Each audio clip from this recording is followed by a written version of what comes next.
Coming up, we undo bolts, and they fight back. Oh, what the was that? I picked up this powerhouse of a Mercedes E55 AMG on a salvage auction. Cheap supercharged V8 with nearly 500 horsepower, I'm all in. It runs and drives, but it leaks oil.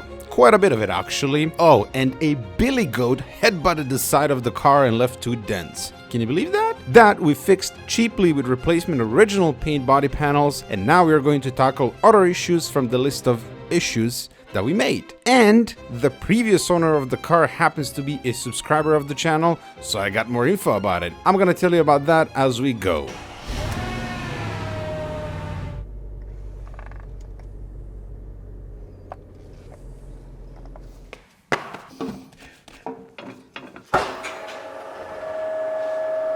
Well, hello, good sir. First, we are going to attack the big oil leak. A common leak spot on the M113K engine is the rear main seal. To get to it, the transmission needs to come out. Right, apparently one does not need to remove the exhaust to get the transmission out. You can just unbolt the flex joint here and slide the trans out in between the exhaust. However, I want to replace the front flex joint. The rear one actually has some cracks, so definitely want to replace that. And also I want to inspect the center shaft bearing. So we're just going to remove the complete exhaust. Rust loser.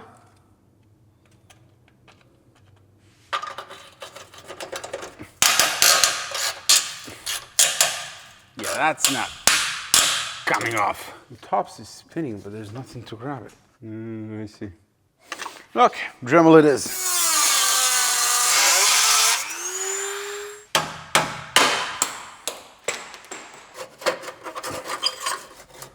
That's nice and loose. Another good looking nut. No way.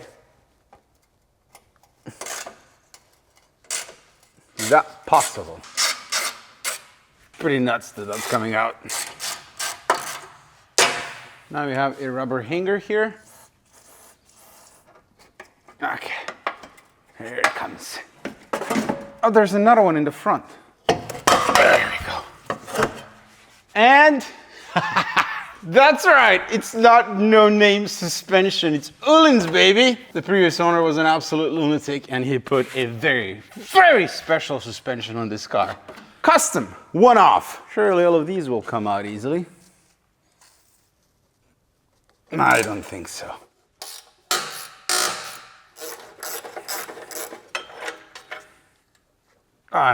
Bolt is gonna snap, but that's fine.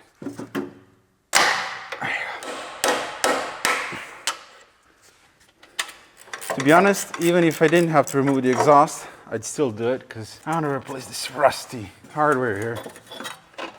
Nice. There it is. Should really buy a tool for this, shouldn't I? Okay.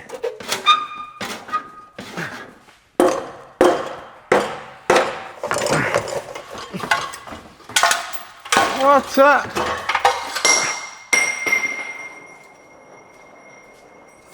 Will you stop rolling? Yeah, the exhaust is just a little bit rusty.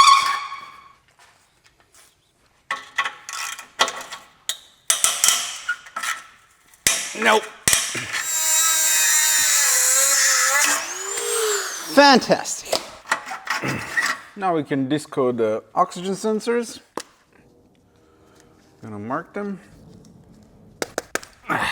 Okay, there's one rusty bolt. Let's see if that'll come out. Oh no, I fear snappage there. Yeah, that'll snap 100%.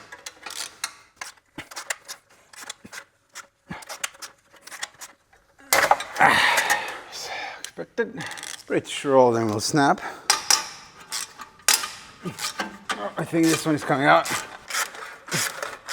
All right, second one out. Hey, that's 3 out of 4. Good.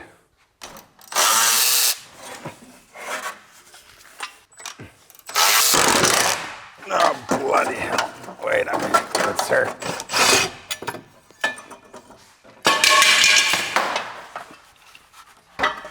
you. Overall, nicely designed exhaust. This one was just a tad rusty, just a little bit. Before we proceed any further, I want to clean up this oily mess. So we're going to use a ton of brake cleaner and then compressed air.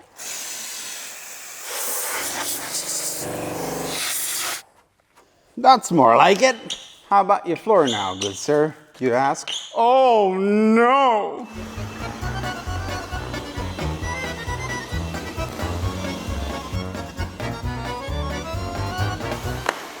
Turns out having tiles in your workshop, not so bad. You can't exactly eat out of it, but it is clean.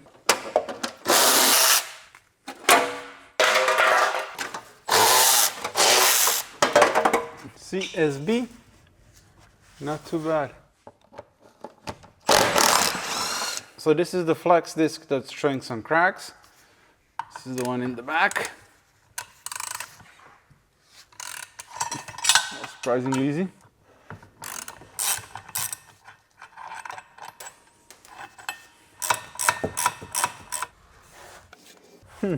Peculiar. B&W uses 6 bolts.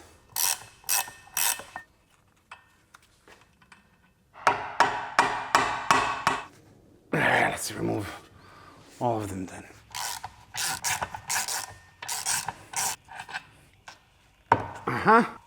There you go. 2. Okay, this one is free now. Man, rust. It makes everything fun and 5 times longer. Remove this bracket here. We gotta unhook the shifter linkage. There's a little clip here that we need to pull down. Got it. We'll be replacing this bushing later.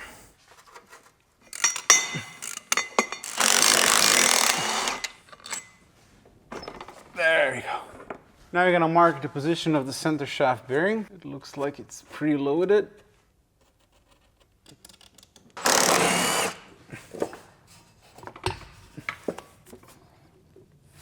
Let's hear the bearing. Shot. I mean, it's not terrible, but it is a little bit noisy. We'll refresh that. Let's remove this little bracketio. Remove the inspection cover. And now we can undo the torque converter bolts. So I'm gonna get a socket on the crank in the front, rotate the engine, and we should see bolts there. 27 mil, I believe, is the size of the crank bolt, just like on BMW. All right. There's one. 13?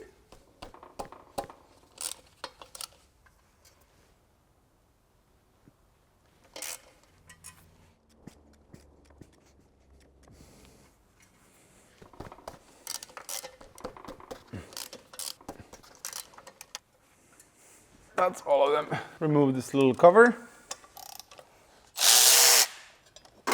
You gotta disconnect the transmission plug, and this is where they normally leak as well, on this connector here. This one does look wet, but again, this could be just from the rear main seal blowing back. Let's see. Oh yeah, it's covered in oil on the inside. The ground cable.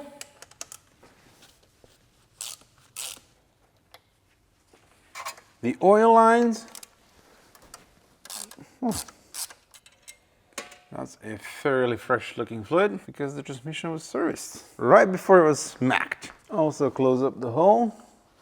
Nice. Second one. Loosen up the lines.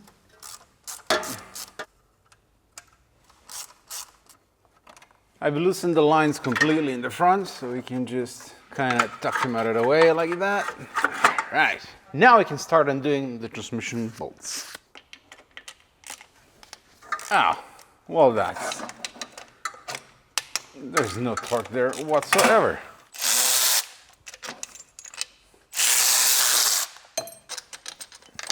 Using my eyes, I can see that there are 4 more easily accessible bolts on the top. Just need to get a few extensions.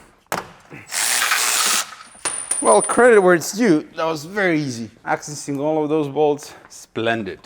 I've patched up my brand new leaking Mr. Hugh Jackman. Oh, I missed one. Over here. Scusi! Now you're gonna unbolt the cross member, pull it backwards a bit, and drop it down. Gonna prop the engine in the front with a little block of wood.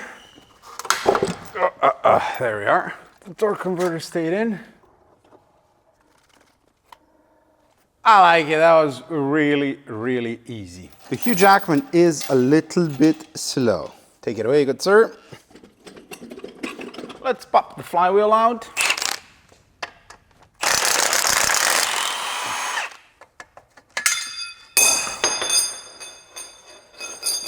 Stop it! And that's our leaking rear main seal. You can see how wet it is.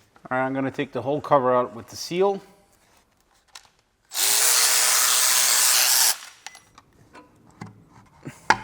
Here comes the oil.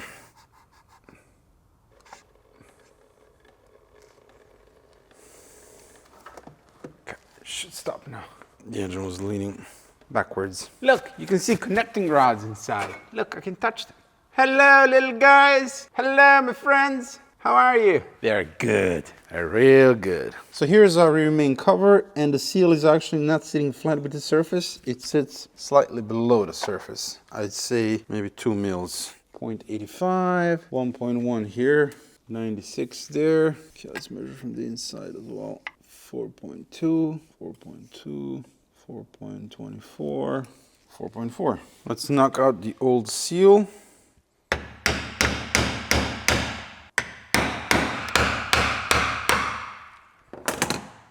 Nice. I want to give the E55 a proper welcome to this big oil leaking family. So my Mercedes friends, let me introduce you to my best bud. This is my best bud. How sad is my life? His name is Vixen Surface Treatments Aquablast 1215 Vapor Blasting Cabinet. Very catchy. And you're about to witness a magical act. We're gonna make that part look better than brand new. Get back my glove! Watch this. So this is not aluminum, so I'm not sure how it's going to react. That's good.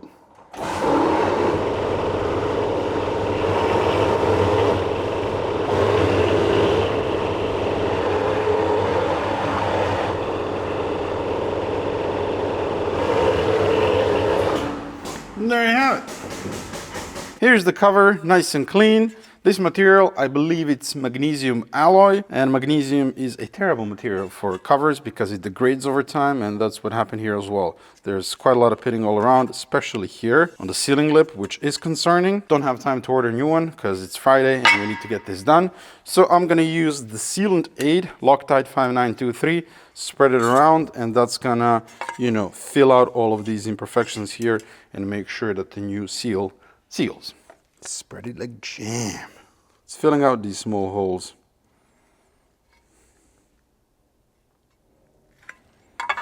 Cool. Here's a brand new seal, OE Corteco. Don't have the Mercedes tool, but I do have BMW tool for the M54 engine, which is kind of close if you look inside.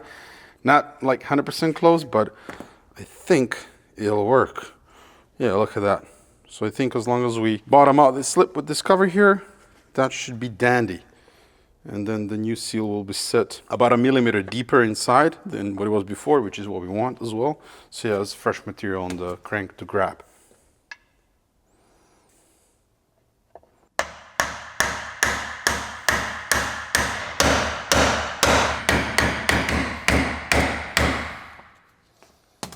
That worked out brilliantly. I pushed it in about 1 millimeter more than previously. Now let's go prep the surface on the engine. Okay, there's a lot of sealing here that we need to remove. And the trick is not to get it to drop inside of the pan.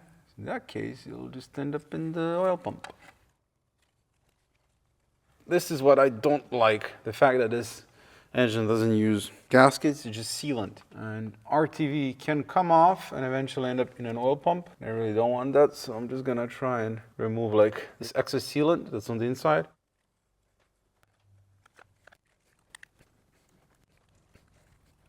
Right, I have sealant remover from Liqui Moly. Gonna spritz that a little bit. Let that cook for a minute and then should be nice and easy to remove.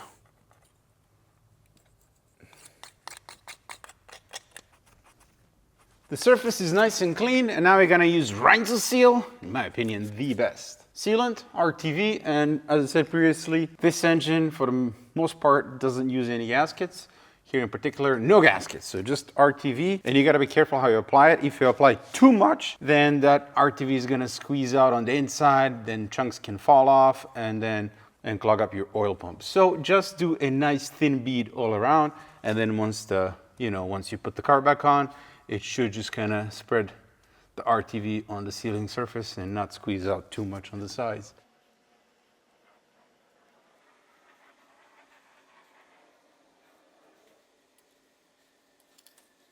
Cool. Okay, you can leave it like that, or me personally, I prefer to smear it with my finger, and I've done this test a long time ago on my V12, and you get the least amount to squeeze out when you spread the sealant like this, because it really doesn't need a lot here. Excellent. Right, as this is a PTFE seal, Corteco instructions say not to use any oil and to make sure that the crank is dry and clean, which it is. And we gotta use the provided sleeve to correctly install the new seal. Otherwise, we can damage it very, very easily. Push this up against the crank and then slowly and gently slide the cover on. Like that. So I'm just gonna slowly drive the bolts in. 8 millimeters, starting with the 2 bolts on the bottom, so it'll pull the cover down. And you can see here, not a lot of sealant squeezed out, which is what you want. Just a minimal amount. You're not making a jam toast here. Flywheel going back in. Can only go in one way. The plate. And then we have brand new bolts, because these are stretch bolts, so one-time use bolts. And you have 2 flavors from Mercedes. You have shorter ones, 18.5 mil, which are these. And then you also have longer ones, 25 mil, I think. And then it depends on a car and a model, which one uses which. The torque speculation is 45 millimeters and then a 90-degree angle. So you gotta find a way to lock this crank. Okay, so here's how we're gonna lock the crank. I saw this on a good old forum. I put a bolt here, we have a wrench, another bolt here, and as we turn it like this, it should like prop up against this. Yeah, and now you gotta do the 90-degree angle. For this, you can use a torque angle gauge like this one, or you can simply make a mark on the bolt, turn it 90 degrees. Approximately, it doesn't have to be like down to the exact degree, and that'll get the job done. In this case, we'll use this fancy tool. Fancy, it's not fancy.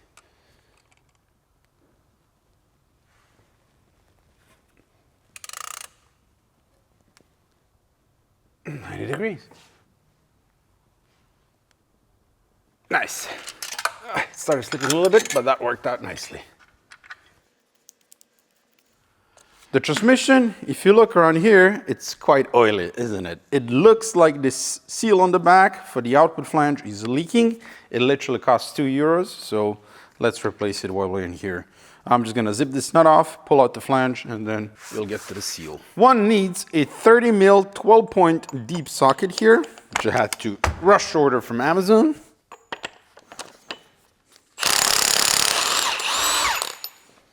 Well, thank you very much.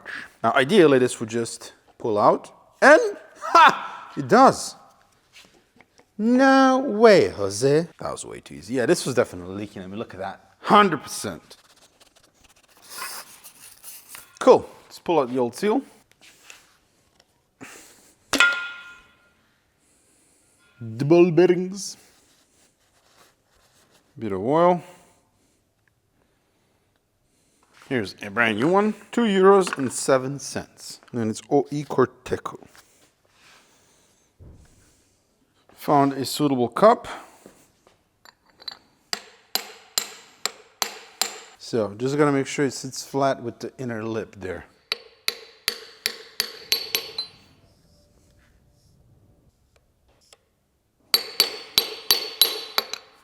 So that's the seal fully seated all around. Now you're gonna use a bit of Pinot Grigio on the splines. Just a tad. I cleaned the sealing surface on the flange here. Now you can pop it in. Brand new machine nut. And the torque speculation is 200 Newton meters. 200 Newton meters is a lot. Maybe we do this once the transmission is back in the car. Let's try. Yeah, I'll flip the transmission. We'll do it with the, yeah, no. Let's replace the gearbox mount. Two 13mm bolts. I ordered AMG Black Series gearbox mount. It's supposedly a bit stiffer and better for this chassis. You can see that this one is a bit beefier. It has more reinforcement on the bottom. Well, this one doesn't have it.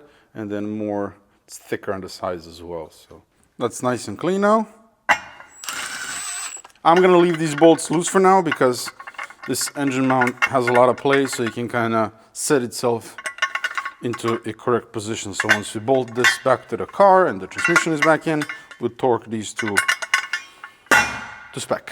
Took me absolute ages to find torque speculation for this transmission mount because in the Mercedes repair manual this is called rear engine mount, not transmission. And the speculation is 50 Newton meters. Now I'm gonna change this leaking connector housing.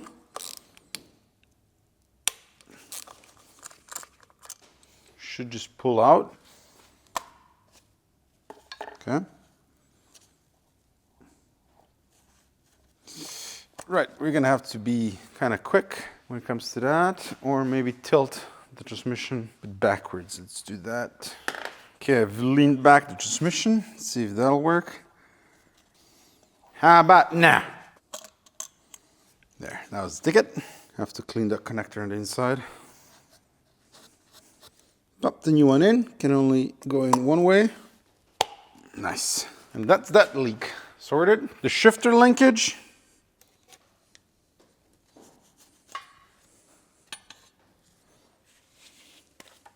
Got new bushings from BMW, nope, Mercedes. The dealership gave me a different part number, and when I Googled this one, it's not coming up. It's NLA, and then when I punch in this part number for the green one on Mercedes website, I get this one.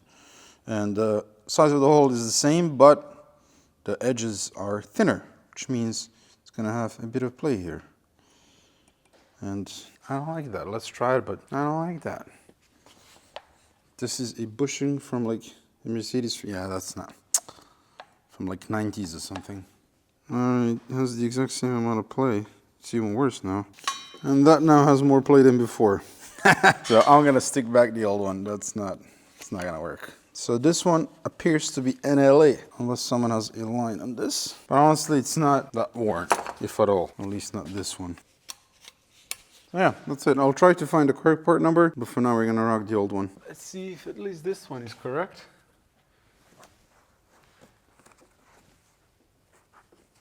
That it is. And then a little bush comes here. That's it. Nice. Or maybe it comes from the other side. That's sure. It comes from the other side, I think. Yeah. Before we put the transmission back in, I'm going to replace the crankshaft position sensor, which is located here. Apparently they do go bad and they're a bit tricky to get to, so. It's unplugged. Yeah, come on. Oh!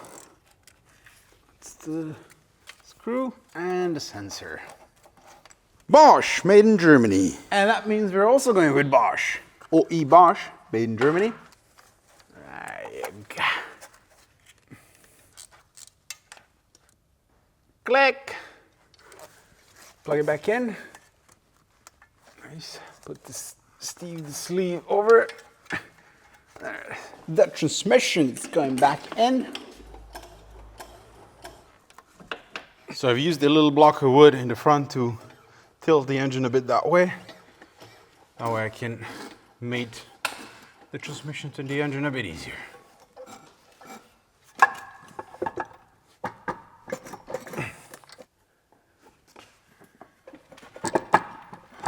There it is. One side is in and one side is out.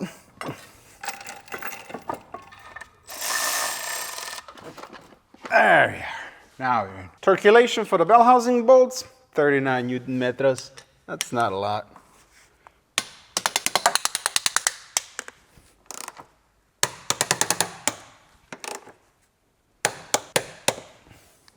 See if that'll work.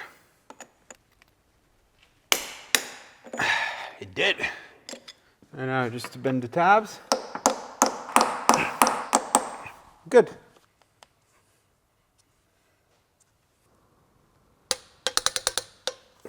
Nice. Liquid moly electronic contact cleaner.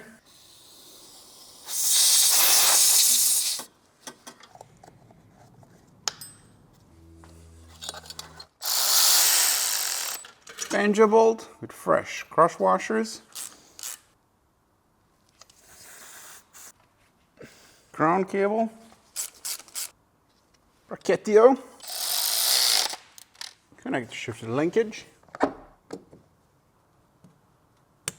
Make sure that this clip clips in good. You don't want this coming out. Now I'm going to replace the center shaft bearing on the drive shaft. First step, mark the two halves. They're balanced together, so they have to click back in the exact same position as before. Otherwise, we'll have some vibrations. So, BMW drive shafts, they have a bolt here, but Mercedes doesn't use that. They have a different design, which is cool. Pinot Grigio here. So here's what we have now. That is a shot bearing. So this should come out like so. The rubber is in good condition. All right, have a puller here. Probably pull the rubber off first. Okay. It's the carrier off. Now we have the bearing. So this fantastic puller is from Hazard, and it really is fantastic. Works wonderfully. And that's the bearing out. Shot. So here's a brand new original part. With this stuff, I don't like to play with aftermarket ones. It's just, it does not come with a bearing. What? What they're selling? Unlike BMW, Mercedes sells the bearing and the carrier separately. It's not one piece. That sucks. Did not know that. I just ordered this assuming that it's one piece, so I need to place an order for the new bearing. Here's the stupid bearing, brand new original part from Mercedes, and look at this. Made in Taiwan, China. So proof that every single manufacturer has moved their production to Asia to, you know, cut their costs. And this one is the NTN bearing, which is a good quality bearing. It's made in Taiwan, actually, not China. 37 bucks, man. Rip off. Should have ordered one from Febby. It was 13 bucks, but it wouldn't arrive in time. Anyway, let's slap this one on. Look how quiet it is. Found a cup. And now you're gonna smack the bearing on. This shouldn't take a lot of force.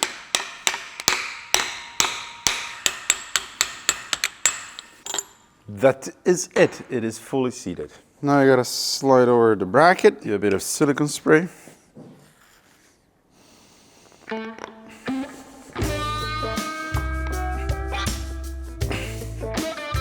there you have it. That's in. Dead quiet. You'll have to excuse the noise in the background. Some good people are doing work over there. They're cutting away the old door and putting in a new one. Actually, two of them. First, pop in the sleeve.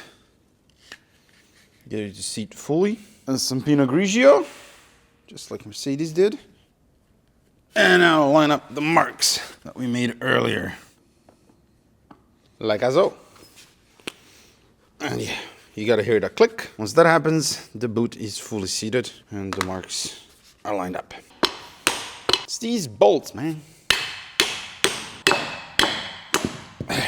Here's a new one, and also there's a rubber sleeve bushing in the front. You gotta make sure that's good. Here it is. And there is a specific way to install the flex disc. See this sleeve here, how it's protruding? That lines up with the drive shaft. There's a cutout.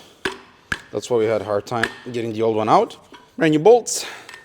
Washer goes on this side, and then another washer goes from this side when we bolt it up to the transmission. Also, Mercedes used Loctite on these bolts, so I'm gonna do the same. I mean, these are self-locking nuts, but a bit of thread locker won't hurt.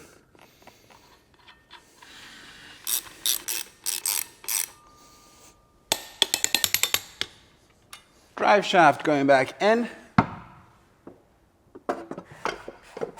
Okay.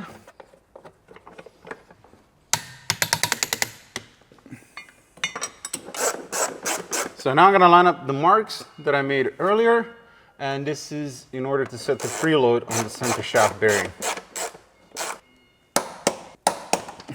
See how there's some flash rust here? Clean that a little bit. I have some cable grease from Liqui Moly. This is like liquid wax, liquid oil. And if you spray that there, this is a fantastic rust protection. If you drive your car in winter a lot, just coat your underside with this. It's never going to rust. I've done that with Project Raleigh for 2 winters now, some other cars as well, and they're spotless underneath.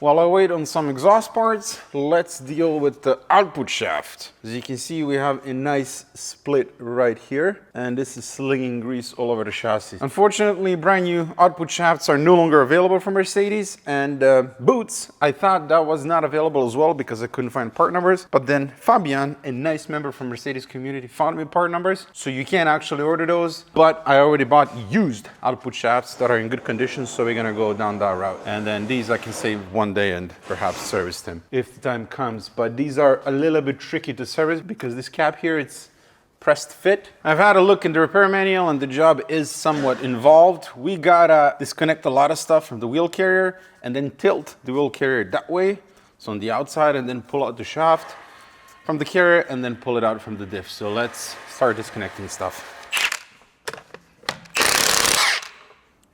Let's zip off the big nut first. Well, we can stop the caliper from turning. Okay, let's see if this output shaft will come out peacefully. There, hammer. I think that is a solid no.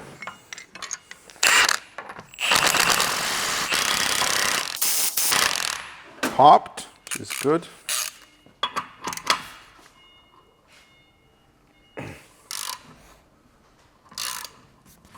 I think that'll be fine for now. The rest of the way we can take it with the air hammer. We need to remove the caliper.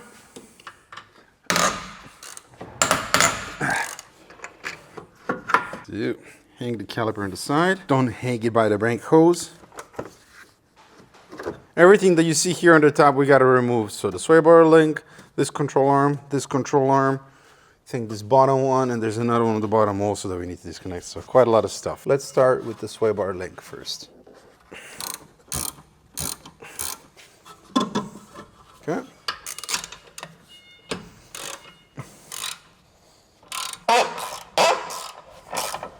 Sounds good.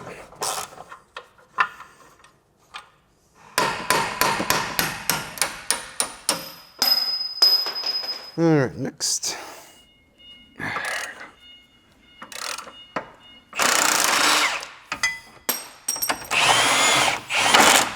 There you go. Can we maybe extract it now without removing more stuff? I don't know. Probably not, but I am gonna try. I think we'll definitely need to remove more stuff, but let's try at least. Okay, that's now free. That's good, but I think we need more. We need more! More! I think let's do this one here maybe. Might need to remove the bottom one as well. There's like 17 control arms. What the? Yeah, that bolt ain't budging, man. All right, gonna try and detach this lower arm, see if that'll give us enough room.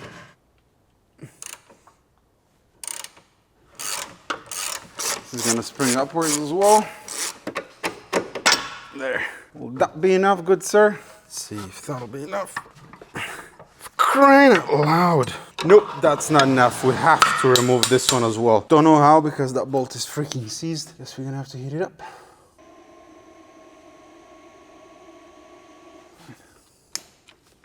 Hey.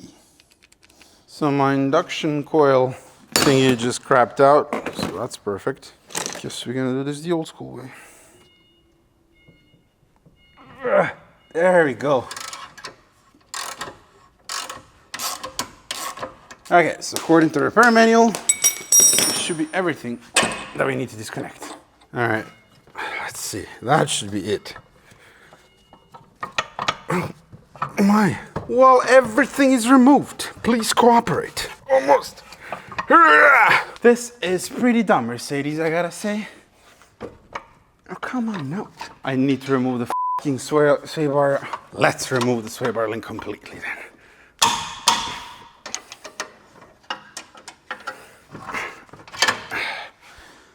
How about now? That must be it. Come on, there. What an absolute terrible job.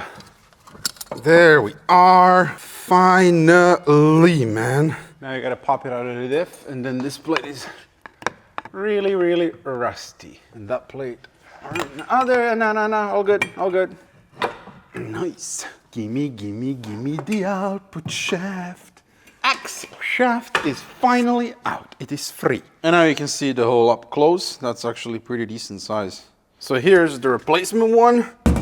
I bought a set, so both sides for 150 euros shipped, which is a really nice deal considering the new ones, back when they were available, were around 1200 euro.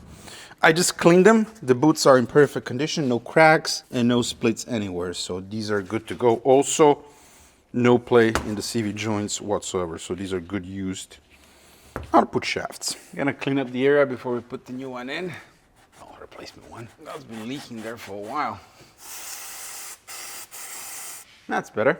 Coming in hot. Make sure that this is clean, and there's also a clip here. Make sure that it's there, and that needs to click in the diff. So don't damage the seal.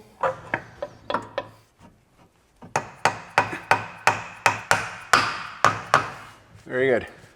This goes on the top.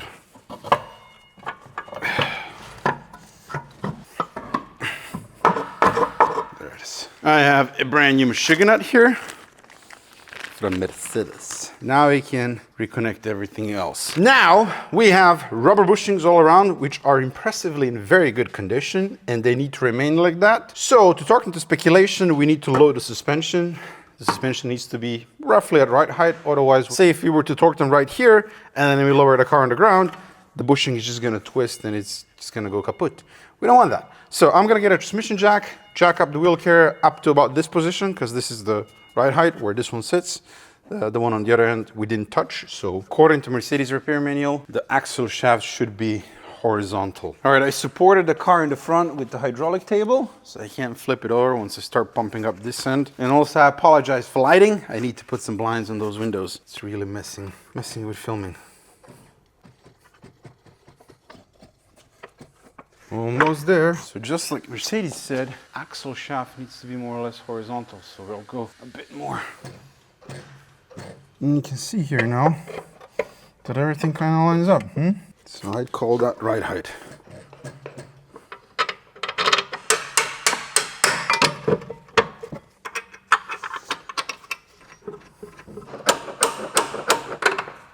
There we go.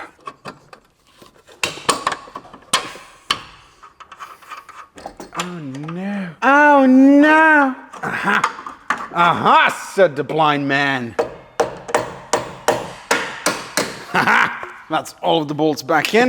Now I'm gonna spend 37 hours looking for the torque speculation for all these bolts, because Mercedes repair manual, it's not very user-friendly. This one is called camber strut and this one is torque strut, and they both call for same speculation, 80 newton-meters and then 90-degree angle. And to me that tells me that these are stretch bolts, and in BMW world you always replace them. Mercedes world, no.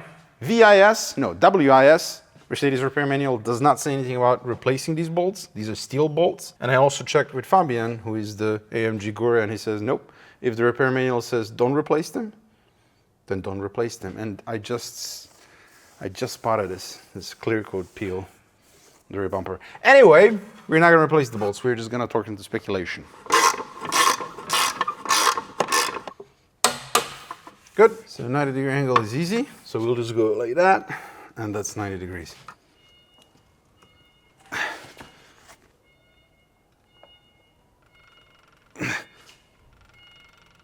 That's 90 degrees. So if these bolts are aluminum, then you gotta use a different torque speculation. Nice. Yeah, perfect. So this one here, tie rod. That one's torqued as well. The lower arm is called a thrust arm, and that one is also torqued to 80 Newton meters and then 90-degree angle. That's it. The weird sway bar link. Next, I'm gonna release the tension now.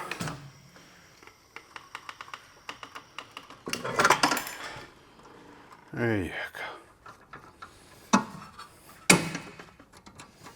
Sway bar links, 50 Newton meters, and I also loaded the suspension for this because, I mean, at the end of the day, it doesn't really matter because these do sway and move, but since we can do it at the right height, why not do it at the right height? Nice. We no longer need Hugh Jackman. The axle nut, 350 Newton meters. See this? Say hello to my big torque wrench. Like, look at this thing. 350 Newton meters. A joke.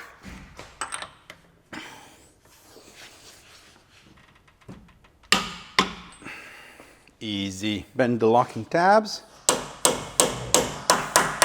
And that's how you replace the output shaft on the E55 AMG W211. Not too difficult, just time consuming. I mean, it took me about half a day, maybe a bit more. A lot of things need to come apart. Imagine taking the diff out on this thing. You gotta do this twice on both ends and then drop the diff out. But anyway, it's done. We can move on to something else. The exhaust system, I cleaned up the sealing surfaces, and there are two gaskets on the entire system. So this, well, flange that goes here, that's readily available from HGS. And then this is the one that I struggled with, and that one is unfortunately no longer available from Mercedes or anywhere else. So I bought something that's kind of close. This is the part number, and I believe this is from a Mercedes Sprinter. It fits nicely. The only problem is it's too thin. The original gasket is around 15 millimeters. This one is 6.5. So I'm thinking if I use two and then we mash them together, that should hopefully work, because I don't know what else to do. I got brand new stainless steel bolts.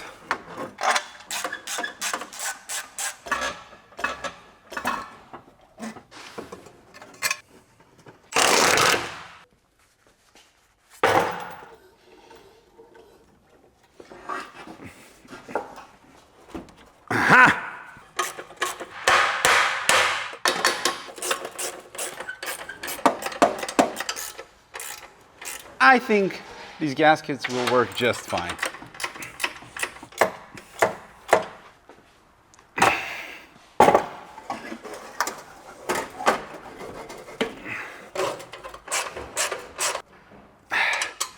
Done! Overall, very nicely designed exhaust system. As you can see, I managed to do everything by myself. Didn't need a team of laborers. And we will be replacing the rear back box though. This is, it's too quiet. We need something, so we need a proper exhaust to hear this V8 sing. Let's consult our list. Big oil leak, fixed. Output shaft, fixed. Let's do this one next. The valve cover leak. The previous owner purchased this car with 82,000 kilometers and brought it to its current 206,000 kilometers. He performed a lot of maintenance, such as complete front suspension overhaul about a year ago, rear subframe bushings, magnificent all-in shocks, belts and alu pulleys from VRP, oil pump O-ring, which isn't a super common issue, but can cause an oil starvation issue and grenade the engine, so that's good preventative maintenance, oil pan reseal, transmission service, and so on. The valve covers are the next point of attack. They were resealed twice, and as you can see, still leaking. This is a special Mercedes-Benz engine spark plug boot puller.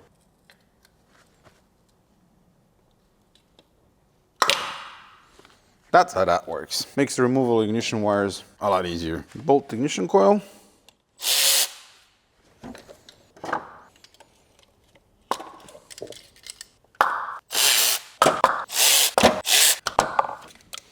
And that's all of the coils removed. I'm gonna crack open and remove this fuel line. Looks like it's in the way.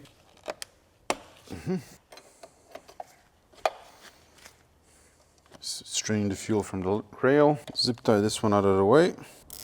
Plug the rail. This line we can disconnect here. There. I guess now we can start unbolting the valve cover.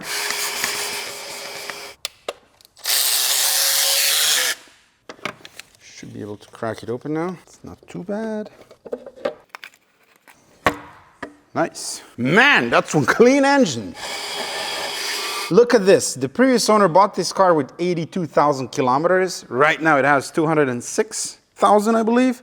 And he only used 5W40 from Liqui Moly throughout his ownership. And look at this engine. It is immaculate. No varnish, no sludge, nothing. It's just clean, clean, clean. Liqui Moly oil does work really well. I'm not saying that it's the best oil in the world, but I'm saying that it works for me and for a lot of people, and here's a simple proof. I mean, over 100,000 kilometers without oil and the engine looks mint. Again, I'm not forcing you to buy Liqui Moly. Use whatever you want, whatever you prefer. I'm just saying it's good oil. I like using it, and if you like something else, it's totally fine. No problem with that at all. All right, let's see what we have here. Lots of RTV. I'm gonna scrape off the RTV. Liqui Moly gasket remover doing its thing, making this much easier to clean up. Look at that, it just comes off. Definitely something you want to keep in your tool chest. Okay, that's good enough for now. Let's remove the breather cover. I believe this is what was mainly leaking. There it is.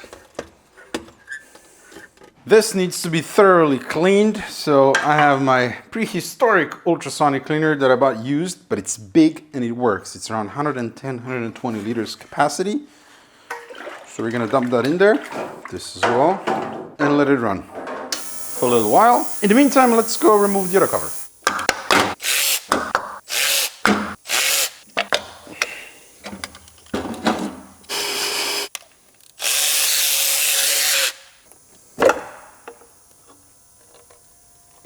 All right, let's see what we have. It's been about half an hour. It actually went black. This is some weird material. This is not pure aluminum. This is, I think it's magnesium or something. Anyway, we're gonna jump into the Aqua Blast.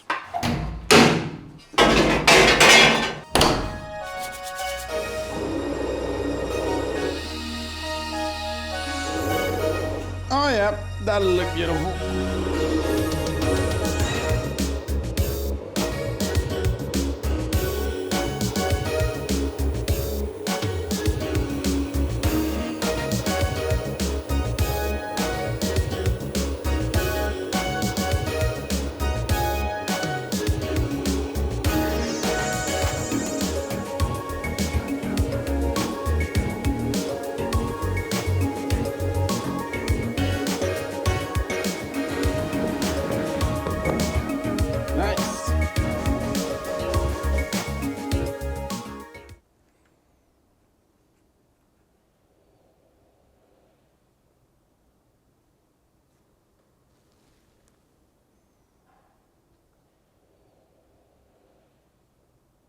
We need to protect this against oxidation, so I have XCP rust blocker. In case you are wondering, it took me 1 hour and 45 minutes just to blast this one valve cover. So all together with prep and cleaning and whatever, took me about 5 hours. 5 freaking hours! Vapor blasting ain't quick. It gives beautiful results, but you really have to dedicate yourself. You gotta spend a lot of time. And that's also due to the fact that my air compressor is not that strong. I need something bigger and stronger for that vapor blaster. Right, let's put back the cap first. I got fresh O-rings from Mercedes. Down goes on there. Sorry about the noise, but Bonnet is installing the door. He's got work to do, and so do I. Goes in. Aha! And then the second gringo goes here. To seal the breather cover, there is no gasket. We gotta use RTV. Rental seal it is. We can apply a thin bead all around the screw holes as well. Like that. We're not gonna overdo it.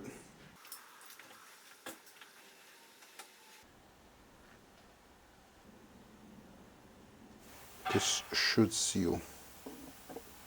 I got brand new bolts from the software store. Torque for this is something super low. I'm just gonna go by hand because this doesn't need much.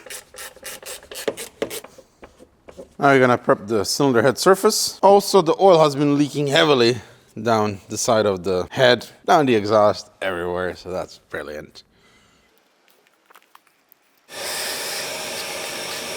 Got original valve cover gaskets. Was told by a few people that aftermarket ones don't last on this engine, so original it is. Now, M113K is notorious for leaking valve covers, and I think that's due to the crappy material of this valve cover. This is a cast part. Because it's cast as well, you can see tons of imperfections in the finish all over the place. So even with a nice clean surface, this is simply not going to seal. So we're gonna use Loctite 5923, and we're gonna smear that all over the inside of this groove, and once we pop the gasket in, it's not going to leak in between the cover and the gasket. And then the surface on the cylinder head, that's machined, it's beautiful, it's clean, so we don't need to use RTV there or anything else, just a nice good quality gasket. Nice. Okay, I'm gonna put a tiny bit of RTV on the half moons here. I don't know if that's in Mercedes repair manual, but it is in BMW repair manual. And I know from experience, you always put a bit of sealant there because there's not a lot of pressure here in the gasket. And then same thing on the back. Before we put the cover back on, let's just admire the simplicity of the cylinder head. No variable valve timing, aka Vanos, single overhead cam. It's just as simple as it gets. Not a lot to go wrong here. Nice beefy rocker arms. I love it. Looks very, very simple. Just check that the gasket has seated correctly. Yep. The torque speculation is 8 millimeters, and I'm gonna tighten the bolts from inside to out.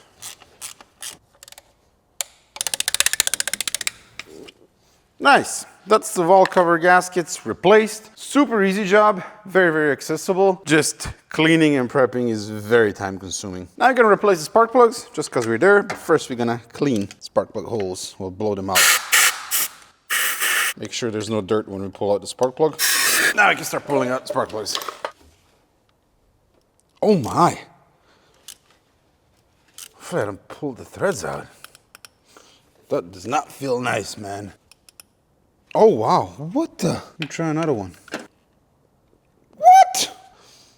I thought these were took to 25 millimeters. Oh, this is gonna be a really, really bad day if we pull the threads. That one is stuck solid, man. I can barely move that. Okay, I'm gonna try and use a bigger ratchet to remove the first one that started to move. The rest of them I can't even budge. It just feels too tight. I mean, I've done a lot of spark plugs in my life. I've never had an engine with plugs tight as this. Okay, here's the first plug, and the threads are rusty.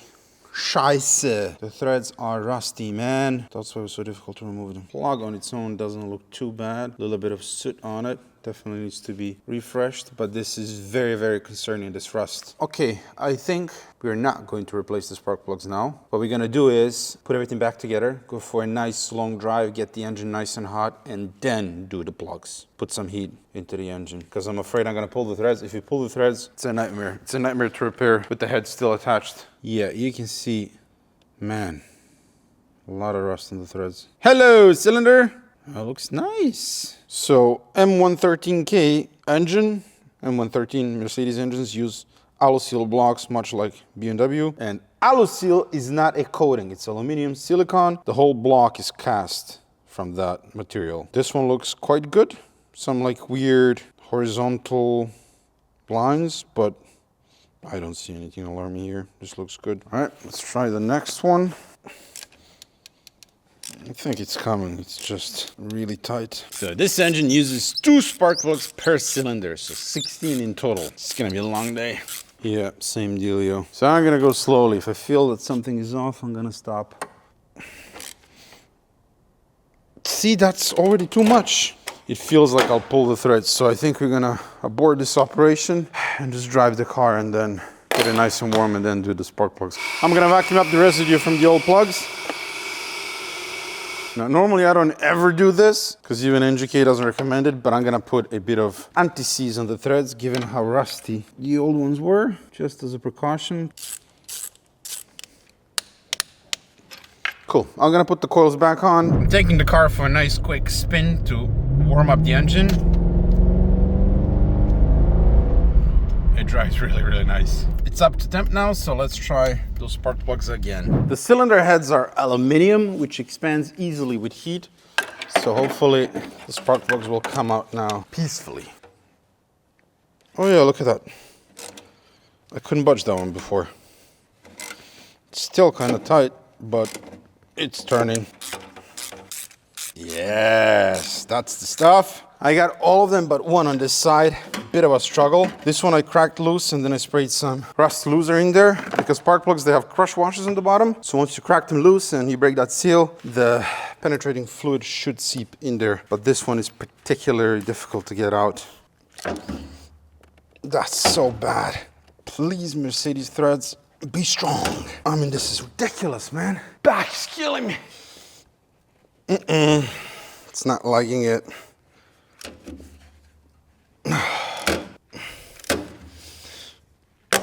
Oh, what the was that? I mean, it must get easier. No. Nightmare spark plug. If those threads survive, I'm gonna buy him a beer. All right, truth of the moment. And we didn't pull the threads, but the penetrating fluid did its job. It went down the threads. That certainly helped. Good metal, Mercedes. Good metal. Bank 2. Okay. This one is easy. And that's the last one. Thankfully, no damaged threads. There you have it. 16 very rusty spark plugs. The worst spark plugs I've removed from an engine. So yeah, we're definitely gonna use a bit of anti-seize on the new plugs, which are from NGK. I vacuumed up all of the spark plug holes. Let's quickly check out a few more cylinders. I don't suspect any foul play here because spark plugs are clean. The engine is not burning any oil, so the cylinders should be good. Yeah, that's just the crap from the spark plugs. That's inevitable. Good looking cylinders, man. And the new spark plug go. Lovely. The ignition wires, we're gonna replace them. We are going with OE Bosch ones, and there are four flavors. So 4 different part numbers, and the difference is the length. And the old wires, they are BBT Germany. I've used those wires on Project Marseille, E31, V12, M73, and I've had no issues with them. However, here, they're very, very difficult to put on, to remove as well, and then a few, when I pulled off, I actually ruined. Like this one won't go back in because this pulled out too much. So we're gonna go with OE Bosch. So how do you know which wire goes where? Well, Mercedes made it really simple. So each wire is stamped with a letter. So this is G, L, H, K. And then on the ignition coils, the top wire, that's labeled A, and the bottom one, B. And then if you look at the valve covers, you will find the markings by each cylinder. This is bank 1, cylinder number 1. So A goes on that side, B goes on this side, and then GL to determine the length of the cable, GH here, GK, and GK. So super simple, you can't get it wrong as long as you follow the markings, man. First one going in, and Bosch wires click real easily. There you go, this one. The air filtration device.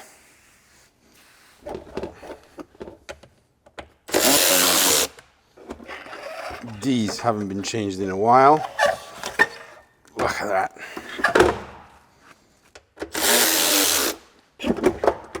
Somehow this one is even worse.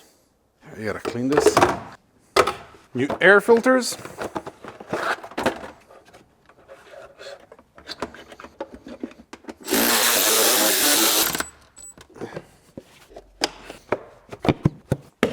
This is the cover, and as you can see, it's missing the star, the emblem. So here's a brand new one, because you can't buy this separately. Well, the emblem, that is.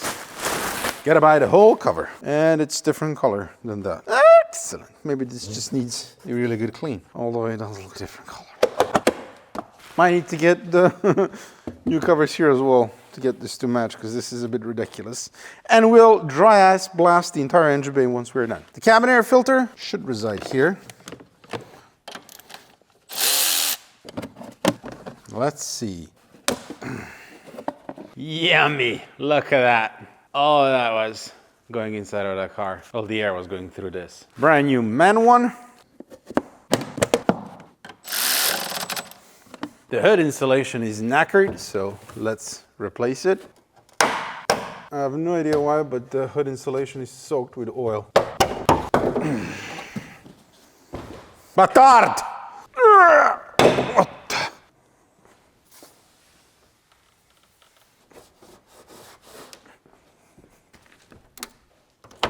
So this is an aftermarket hood insulation, which had good reviews, and I preferred it over stock one because it doesn't have that stupid foam that always disintegrates, but it comes with really shitty clips. Had to resort to B&W clips, which actually fit fantastic and are a lot easier to remove than Mercedes ones. There you go. Good.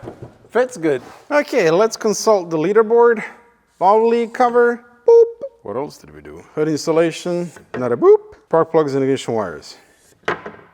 It feels like we haven't achieved a lot, and the list keeps getting better. And I also feel like this episode is already too long. Cool. Oh, left intake that.